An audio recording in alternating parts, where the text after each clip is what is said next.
Welcome, Marsnauts, to a new game here, Surviving Mars. Now, Surviving Mars was released by Paradox in 2018, a month or two ago, and they were kind enough to give me a review key so that I could test this out and do the same kind of treatment I've done for some other games here.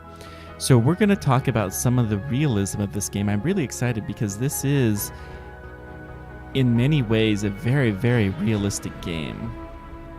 So I've only done a little bit of playing with it, so I'm excited to see how this goes.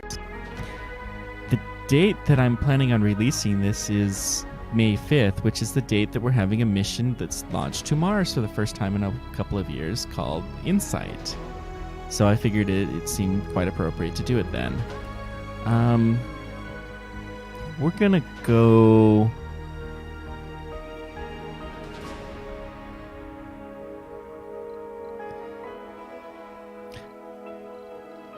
We're going to do Space Y.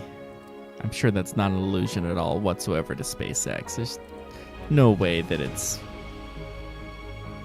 possibly any different. Okay, and we'll go with mission logo. Don't panic. Perfect.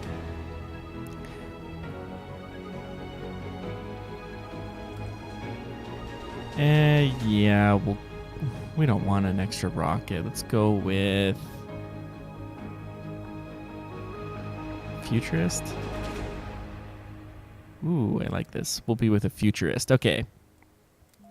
So we're going to start this out. Now, you notice this rocket here has some similarities to the BFR design or the IPL design that SpaceX has been working on.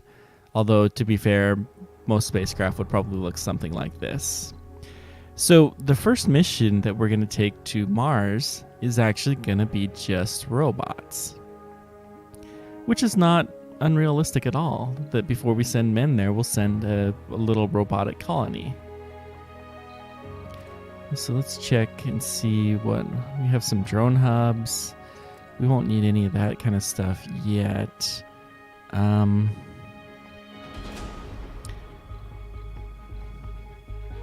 Wow, we don't have as much funding as some of the other choices. This'll do. You know what, let's take one less orbital probe. And... Okay, we do have plenty of mission. Well, we'll just take 2 orbital probes, that'll be fine. So, you get to choose landing spots. Now, there's a lot of really interesting diversity here, and these are real places on Mars. Valley Marineris is a real canyon. Some of them don't have names. We just call them colony site.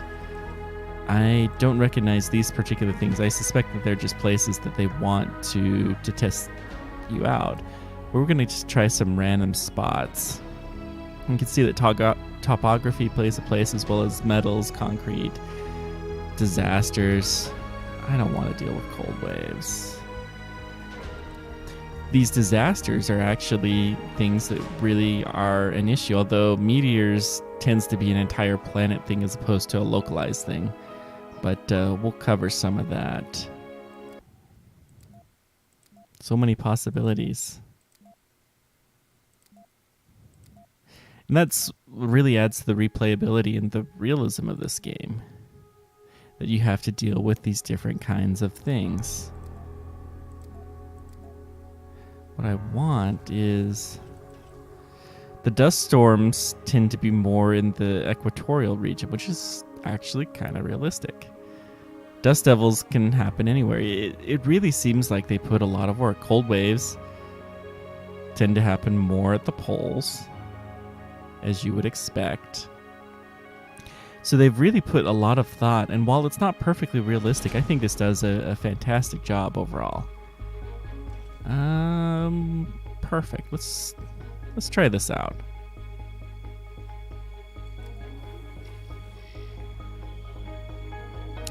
Now we're creating our world here.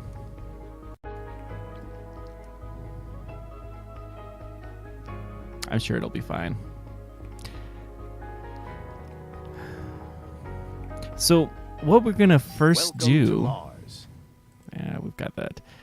So this is our little starting location. You see that there are a couple of anomalies here, which allow us to do some kind of research. We have our rocket that we can land. We can also send a couple of orbital probes. We'll go ahead and do that, which will allow us to scan around a little bit and see what else there is. We didn't find anything interesting, but that's okay. So concrete is one of the essential things that we're going to start out with. So we have a slightly hilly area, which is good to put wind on. We'll start out right here.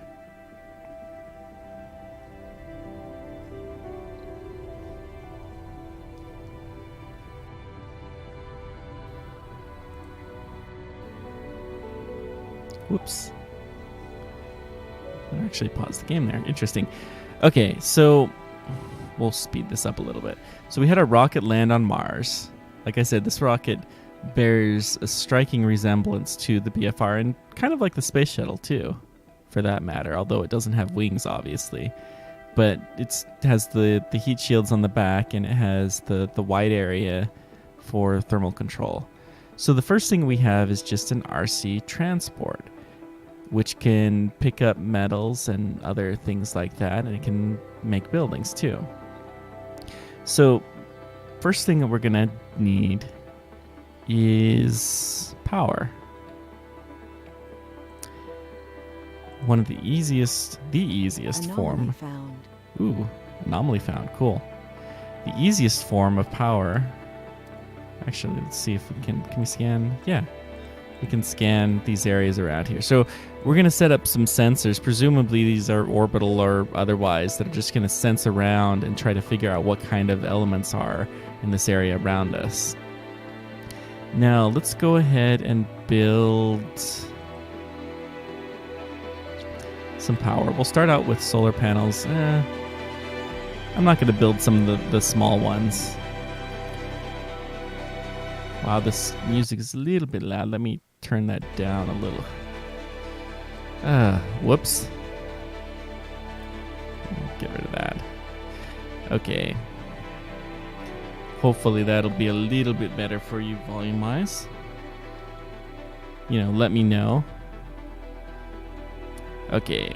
Anyways, build. Let's start with our large solar panels, and we want a clear area. We have some metal here, which is a good spot to build a base. We have a few little solid chunks here of metal, which is pretty good to start out with. So we're going to go ahead and build a couple of solar panels here. Whoops.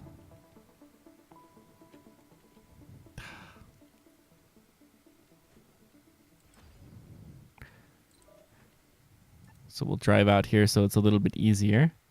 And we will build some wires, power cables. And we'll build it on this side so that they're connected. Now what we're going to do is we're going to start up mining concrete.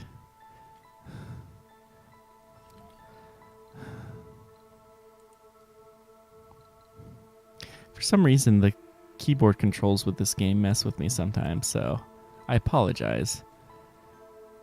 Gotta get my mind around this. Okay, so we'll go ahead and set up 2 of these because they don't take metal. So they take metal and a couple of machine parts to build. So there's a number of different resources: metal, machine parts, polymers, so plastic, and rare metals and electronics. So just kind of some basic things. Obviously, they're not completely interchangeable in real life, but it's a game, so they're doing what they can. Now, we're going to need a drone hub here, because the drones are going to be responsible for moving the concrete from the extractors into some kind of a storage. So we can build just a universal storage. We'll build that right next to our drone hub here. A little ways away from the power cables just to not get in there. And we can build a concrete depot. This game has changed a little bit since I last played it. That's okay. And we'll build a couple of these dumping grounds so that they can have somewhere to dump the excess rock, because not everything is useful that we're gonna to dig up. So okay. And we'll go ahead and increase the speed a little bit. And you can see that they're going and taking these metal deposits that are just on the ground, that they're able to do that, but they're not able to do all of the mining that they would like. So we're sitting here on a power cable, so we're keeping ourselves fully charged, which is good. We have some resources that are in here. Aha! What are we going to need to do? We're going to need to fuel this rocket. So how are we going to do that? Well, we're going to need some water, and we're going to, let's just see if we see any water anywhere. We don't. Oh, see the meteors there impacting? Meteors will sometimes leave valuable resources, which is why I wanted to put them on. We can build the sensor tower, which is what it's just suggesting we do to help us research faster. Now, because of our special ability, we can actually build these anywhere. We don't need power, although we're going to build our first one kind of close.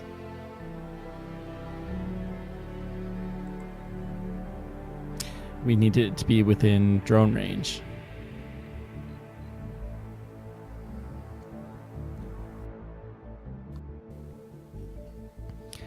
Okay, so the sensor tower will allow us to do our sensing a little bit quicker. And you can see that there's a sensor tower boost here, which will help us out. Sector scanned. Anomaly found. Now, anomalies, it's going to be exciting when we can get there, but we're not. Okay, what do we need? We need to figure out water. So do we have a... I don't think we do. So there are a couple of different buildings. We have a moisture evaporator, which we don't have the ability to build any yet. We need a refab from Earth. That moisture evaporator will allow us to get water from the air. Or we can find water. There should be water all over the place around here, but we need some water in order to produce rocket fuel. That's actually realistic. Most likely fuel for something like this is methane and oxygen. You can get the oxygen from the air, but to get the fuel, you need hydrogen.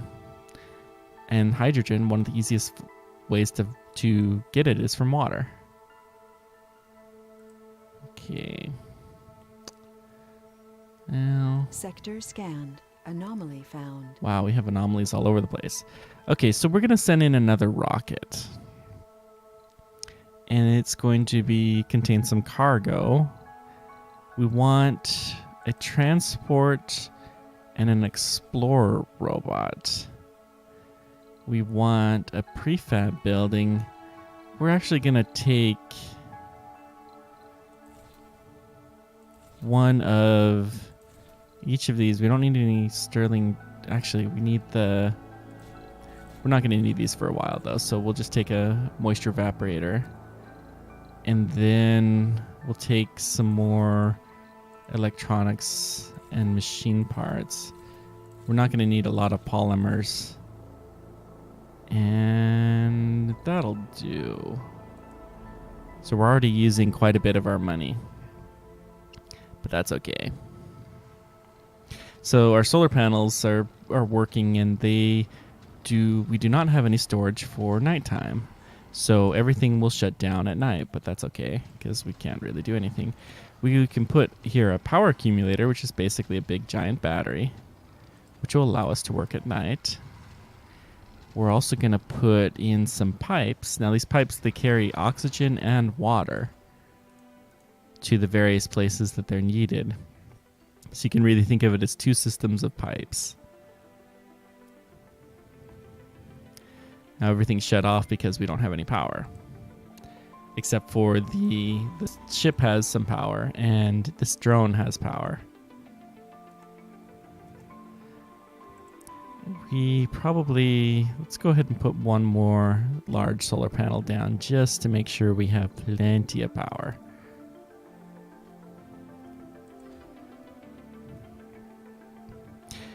Now these things need to be maintained periodically. So, heavy load. That's probably because we don't have... What are these guys doing? Oh, they're getting metal all the way from out there. Cool. And they must be bringing it into our storage depot here. Nice. Okay. I'm gonna build a... Sector scanned. Another universal depot just to make sure I have plenty of space here near where we're gonna probably keep our ships launched. So you see they're making concrete out of the local rock, and that's something that we hope to be able to do. So that's pretty realistic, using the resources around you. This rocket here takes some time to get here. You can't just order something up and expect that it's going to come right away. So, anyways,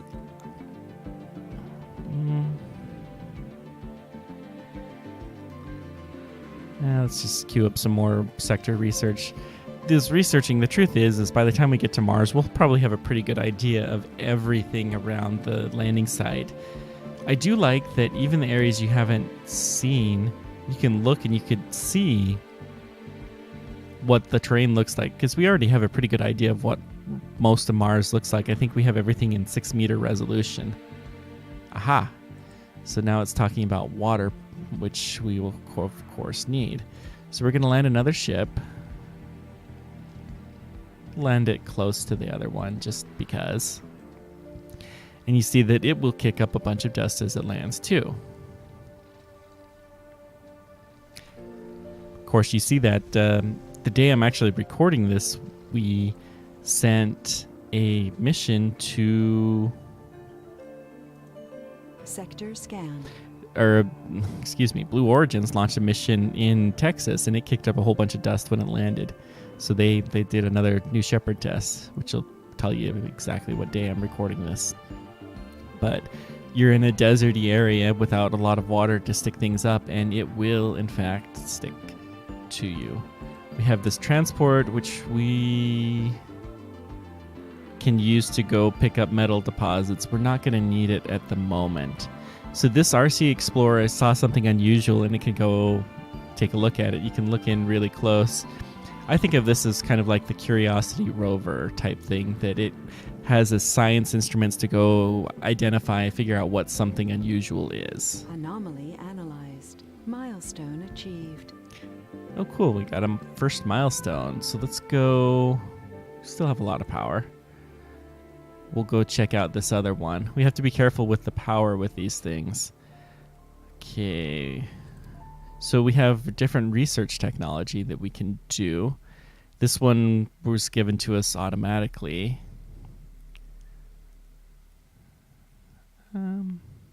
So this will give us free science, which is pretty nice. And it doesn't cost that much. Good.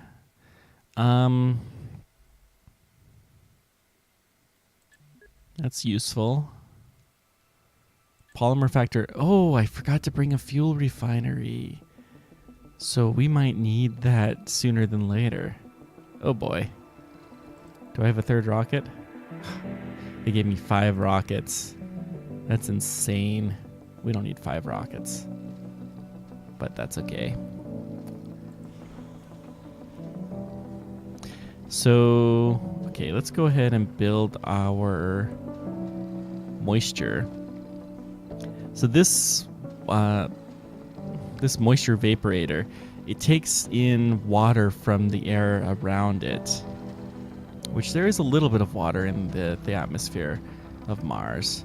So this will just give us, it won't give a ton of water, but it will give some. It's enough to get us started.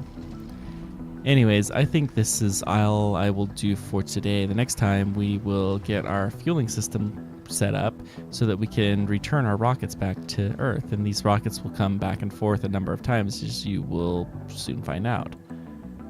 And thank you much for joining me. Let me know whatever questions you guys have, and we will see you next time.